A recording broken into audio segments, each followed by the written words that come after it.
अस्सलामुअलैकुम वरहमतुल्लाहि ताला वबरकातुहू। सुन्नी बहिश्ती ज़बर का ये हमारा पार्ट नंबर 10 है और हिस्सा नंबर ये अव्वल है यानी 1 है और सफ़ा नंबर ये 32 है।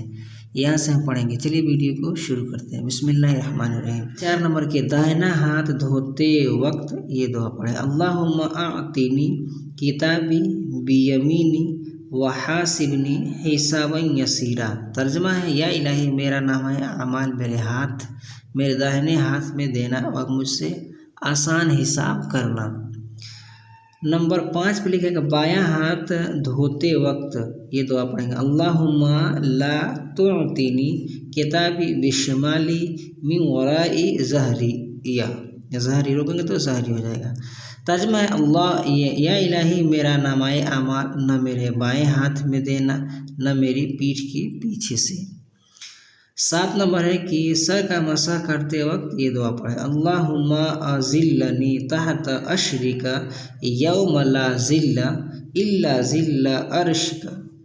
तर्जमा या इलाही या फिर इलाही तू मुझे अपने अर्श के साए में रखना जिस दिन तेरे अर्श के साए के सिवा कहीं साया न हो, यानी क़यामत रोज़े महशर के दिन के बारे में कहा है। साथ ही कानों का मसा करते वक्त ये दुआ पढ़े। अल्लाहुम्मा अजअलनी मिनल्लज़ीना यस्तमिऊनल क़ौला फयत्तबिऊना अहसना। इलाही तू मुझे उन लोगों में कर दे जो बात सुनते और अच्छी बात पर अमल करते। नंबर 8 है कि गर्दन का मसाह करते वक्त ये दुआ पढ़े। अल्लाहुम्मा आतिक रक़बती मिनन्नार। इलाही मेरी गर्दन आग से आज़ाद कर दे। नंबर 9 है कि दायां पाँव धोते वक्त ये दुआ पढ़े। अल्लाहुम्मा सब्बित क़दमी अला सिराती यौमा तज़िल्लुल अक़दाम। तर्जमा है, ए अल्लाह मेरा कदम पुलसिरात पर साबित रख जिस दिन उस पर कदम लग़ज़िश करे। नंबर 10 है कि बायां पाँव धोते वक्त ये दुआ पढ़ें। अल्लाहुम्मा अजअल ज़म्बी मग़फ़ूरन वसई मशकूरन व तिजारती लन तबूर। तर्जमा है कि ए अल्लाह मेरे गुनाह को बख्श दे और मेरी कोशिश को कामयाब बना और मेरी तिजारत हलाक न हो। नंबर 11 है कि वज़ू से फारिग होते ही जब वज़ू से फारिग होती है दुआ पढ़े। अल्लाहुम्मा अजअलनी मिनत तव्वाबीन वजअलनी मिनल मुतत्तहिरीन। तर्जमा है, ए अल्लाह तू मुझे तौबा करने वालों में और पाक लोगों में कर दे। नंबर 12 है कि फिर खड़े होकर और आसमान की तरफ मुँह करके ये दुआ पढ़े। सुबहानक अल्लाहुम्मा व बिहम्दिका अशहदु अल्ला इलाहा इल्ला अंत अस्तगफिरुका अतूबु इलैका। तर्जमा है, तू पाक है ए अल्लाह और मैं तेरी हम्द करता हूँ। मैं गवाही देता हूँ कि तेरे सिवा कोई माबूद नहीं। अब मैं तुझसे बख्शिश चाहता हूँ और तेरी तरफ तौबा करता हूँ।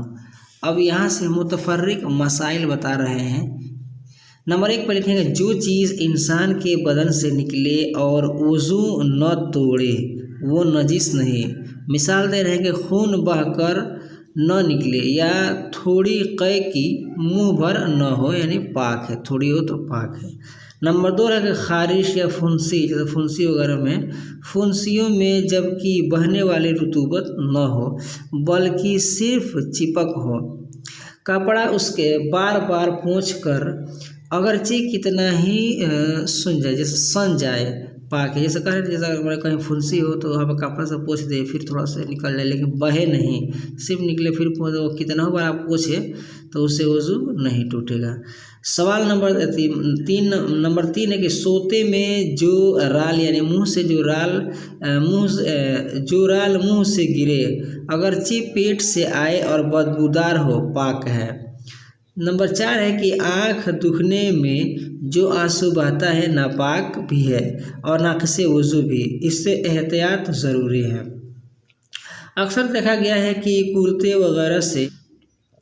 वगैरह से उस आंसुओं को पोंछ लिया करते हैं और अपने ख्याल में उसे आंसुओं की तरह समझते हैं, आम आंसुओं की तरह समझते हैं।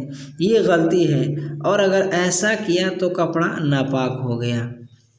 नंबर 5 दे रहे हैं कि शीरखार बच्चे दूध पीते, जैसे जैसे शीरखार बच्चे बोलते हैं ना, दूध पीने वाले बच्चे को, ने दूध डाल दिया, यानी दूध मुंह से डाल दिया, अगर वो मुंह भर है तब नजिस है। दिरहम से ज़्यादा जगह में जिस चीज़ को लग जाएगा नापाक कर देगा। लेकिन ये दूध मैदे तक नहीं बल्कि सीने तक पहुंचकर पलट आया तो पाक है। जैसे कह रहे हैं ना कि अगर मैदे के अंदर नहीं गया है, सिर्फ सीने तक गया है और सीने के बाद से पलट आया है, तो अगर सीने के बाद से पलट आया है तो वो पाक है। नंबर 6 है कि दरमियान वज़ू में कोई ऐसी बात हुई जिससे वज़ू जाता रहता है तो नए सिरे से वज़ू करे। जैसे वज़ू करे वो पहले धुले हुए बेधुले हुए हो गए। जैसे कह रहे हैं कि अगर वज़ू कर रहे हैं, अगर उसमें इस तरह की कोई बात हो गई, जैसे मतलब ये वज़ू कर रहा था फिर से दोबारा हवा खारिज हो गया, तो जो धुले हुए हाथ हैं तो अब वो धुला हुआ नहीं रह गया, फिर दोबारा फिर शुरू से हाथ धोकर फिर नाक में पानी डालकर कुल्ली कर ये सब करेंगे। नंबर 7 है कि मुंह से इतना खून निकला कि थूक सुर्ख हो गया, तो अगर लोटे कटोरे या किसी और बर्तन में मुंह लगाकर कुल्ली के लिए पानी लिया तो लोटा, कटोरा और पानी नजिस हो जाएगा। ऐसी सूरत में चुल्लू में पानी लेकर कुल्ली करें और फिर धोकर कुल्ली के लिए पानी ले। जैसे कि मैंने पहले खून खूब साफ कर ले, फिर कुल्ली के लिए पानी मुंह में ले।